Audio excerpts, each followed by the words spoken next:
Hi, it's Mike from Mike's Unboxing Reviews and How To, and on today's video I'm going to take a look at a motherboard which probably no one's going to be interested in, but what the heck, I'm interested in it, so I'm making a video on it regardless. This is the ASUS Tuf Gaming Z890 Plus Wi-Fi. This motherboard retails normally on the ASUS site, at least, for £329 here in the UK. Currently on Amazon.co.uk it is retailing for £229, and I managed to pick this up on the used second-hand market for around about £100. So potentially, if you do shop around, you can get some significant bargains, and potentially you might want to, because Intel are reducing the prices of the 200 series processors, which have not been selling particularly well, let's be completely honest about it. They have been completely outclassed by AMD, but with some significant cost reductions, potentially, especially if you're into some sort of productivity work, this might make the ideal platform for you. Now, if for video editors, the Intel platform generally is the better option to go for. So again, if you are video editing, content creation, then the Intel platform does have a lot to offer, including PCI Express Gen 5, Wi-Fi 7, 2.5 gigabit Ethernet. So if you can pick it up at the right price, I think it's actually well worth a look. So I think it's time we have a quick tour of the board. So we'll start off in the top corner. So in the top corner here, we've got two EPS cables. So that's your supplementary or additional CPU power. Two of those, so that kind of signifies how much power you can put through this thing. And actually it has got a pretty decent VRM setup. You've got 80 amp DRMOS chokes, and you're looking at a 16 plus 1 plus 2 plus 1 phase setup. So yeah, pretty decent. And also you have got a massive heatsink. This is absolutely huge. And I've seen some other testing from another outlet, and they've said that the VRM does an exceptionally good job, even if you are overclocking. Although I'm not too sure if the 285K has actually got much headroom for overclocking, but I think for most people they're just going to be fine just with nice low temps with their processor set to pretty much normal specs. So massive heatsink, as we've said already. We've got the Intel socket in the middle there, so that is the LGA 1851. I have to think about it now because this has not been around for very long, although it's also being phased out as well, which is a real shame. Anyway, moving on. So connectivity at the top, so you've got all your fan headers there for your AIOs and CPU headers. So CPU header optional, and next to that you've got the AIO connection. In between those, nestled in there, there is the diagnostic D-LED for debugging problems with the system booting. So there's four LEDs on there. There's going to be one for CPU, one for DRAM, one for VGA, and one for boot. So depending on which one it gets stuck on, gives you an idea of what the system is having problems with. So it's nice to have. Realistically, with the Intel setup, you don't often get problems with them. They generally just tend to work, and memory support is excellent. And talking of memory, underneath that, got 4 slots there. So at the moment, it'll take 48 gig sticks in each slot. So that's going to give you, what, 192 gigs of RAM in total. In terms of speed, it's a little bit of a kind of weird one. So generally for DDR, you're going to be looking at around about 6,000, 6,400 mega transfers, which seems to be kind of like the sweet spot pricing wise. But it will take up to some crazy number, like 9,000 mega transfers. BIOS dependent, you might need to update the BIOS to get those speeds, and realistically I would say that sort of RAM is probably a little bit expensive and probably not worth buying if you're just looking for the performance. Sticking with the standard 6,000 or 6,400 is going to be absolutely fine. So moving across from there, we've got the first of our 3 Gen 2 ARGB headers. So that's your 3-pin 5-volt ones. There's one at the top here, there's 2 at the bottom we'll take a look at shortly. Got your 24-pin main power connector there. Underneath that, we've got our USB Type-C front panel connection. This one is rated at 20 gigabits per second, so that's pretty decent. Although, do make sure that the case that you're actually putting this into will support those faster speeds. A lot of them will do 5 or 10 gigabit per second. 20 gigabit per second is a little bit more specialist. Obviously, it is backward compatible, but if you're expecting the fast speed and you don't get them, do check with your case manufacturer to see what speed the port installed in the case actually is. Underneath that, we've got something a little bit more standard. So that is your USB 3 front panel connector for your Type A ports. Underneath that, you have got this Q latch. So this is for the PCI Express slot, PCI Express Gen 5 x 16 at the top here. It seems strange to me that we've been using PCI Express slots for the best part of 20 years now, and only now are we starting to see motherboards where they actually have a sensible release mechanism.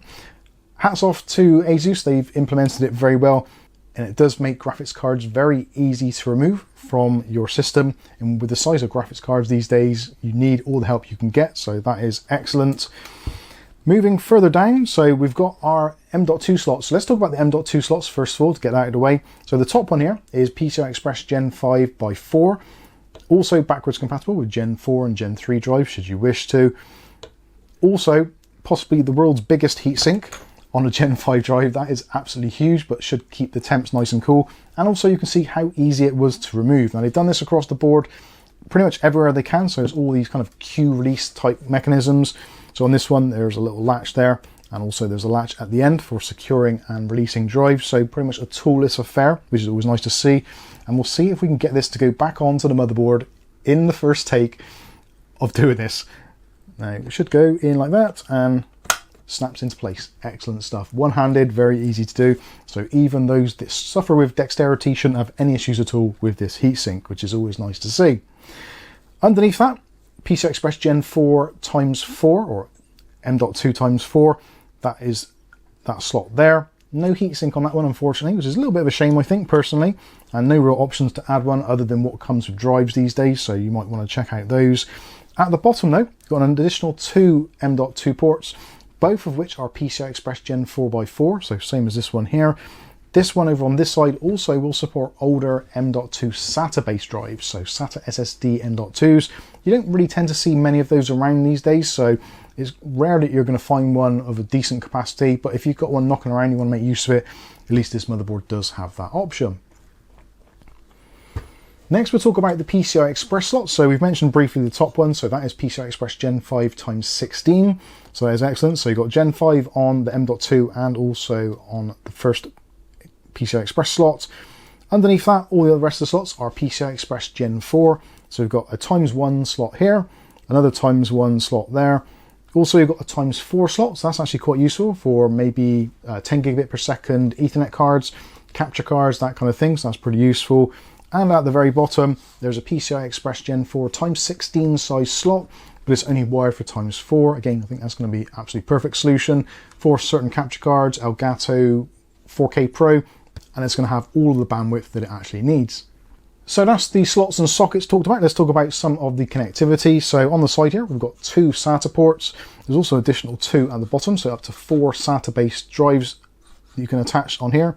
2.5, 3.5 inch, whatever you want to do. So that's fine. At the bottom, in terms of connectivity, so you've got your front panel I/O connection. Next to that, you've got your BIOS battery. Nice to see that in a very easy, accessible place. So should you need to reset the BIOS for any reason, you can flip out the battery quite nicely there. Also underneath it, there's a 2-pin connection there. Now, it would make sense, I think, personally, for that to be the BIOS reset, but it's not. The BIOS reset is actually over on the other side. This one here is actually for the chassis intrusion switch, should you wish to use that. Next up, PWM header, so 4-port PWM, those 2 SATA ports that we discussed earlier. Then we've got another PWM header. Then we've got our last 2 addressable RGB headers, so those are both Gen 2. Then we've got a pair of USB 2.0 front panel headers. Next to that header, there is the RTC, or real-time clock clear, so 2 pins for that. Then yet another PWM connection. Next up, there is a COM port header, so if you want to use an older style serial port, there is potential for adding one of those.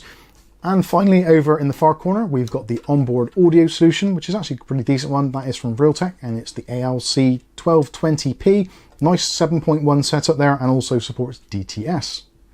And last of all, just buried just in here is an additional case fan header. So if you've got a case fan at the back here, where your I/O is generally, nice and easy to connect up a fan there should you need to. And with all that out of the way, we can take a look at the rear I/O. So the rear I/O is a little bit lacking, I think personally, for a Z890 based chipset. I'd have loved to have seen a few more USB ports, and especially some just USB 2 ports on the back here. For things like your keyboard and mouse, you don't really need USB 3.0, and it's just taking bandwidth that isn't really necessary. But anyway, here we go. So on the back there, you've got your display ports for the onboard graphics, if you've got an Intel chip that supports it. Also HDMI. Then next up, you've got your BIOS flashback button and flashback button LED. Then we've got the first of our USB ports. So the green ones are all 10 gigabit per second.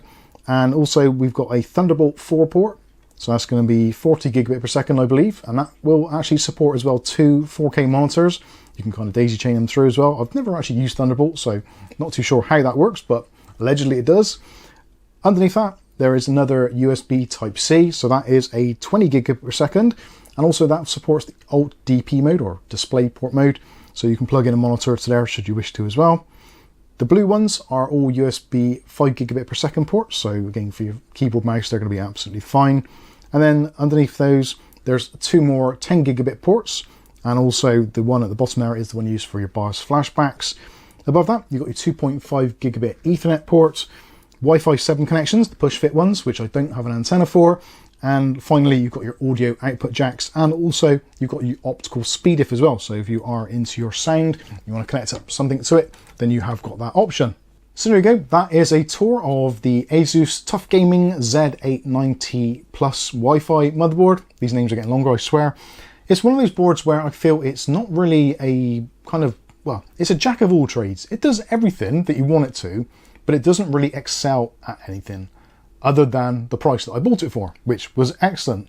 But I think it's one of those things where it's got all the things you expect to see from a Z890 chipset. So you've got fast ports, you've got PCI Express Gen 5 M.2, you've got PCI Express Gen 5 for your graphics cards, you've got nice RAM support, decent heat sinks, decent VRM, lots of M.2 slots. It just doesn't do anything particularly exciting.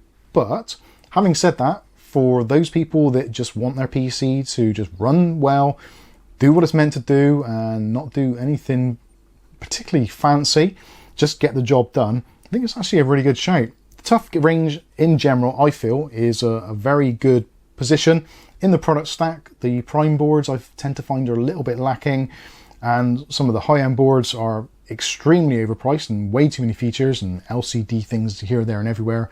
TFT screens, which you don't realistically need. Yes, it's nice to have if you've won the lottery, but I think for most people the Tuf Gaming range is pretty much where it's at. And also, like I said earlier, if you are into production work or video editing, then the Intel chipset and the Intel platform is still extremely good, especially if you're hooked into Adobe Premiere like I am. So yeah, I think this is going to end up being my next video editing rig. Let me know what you think about it in the comments section below. I think that's going to pretty much wrap this one up. Hopefully you've enjoyed the video. If you have, smash the like button. If you want to see more content on this on a daily basis, maybe consider hitting subscribe and also that chime notification. That way you'll be notified of future video releases. But for now, I've been Mike. This is Mike's Unboxing Reviews and How To, and hopefully we'll catch you in the very next video. Thanks for watching.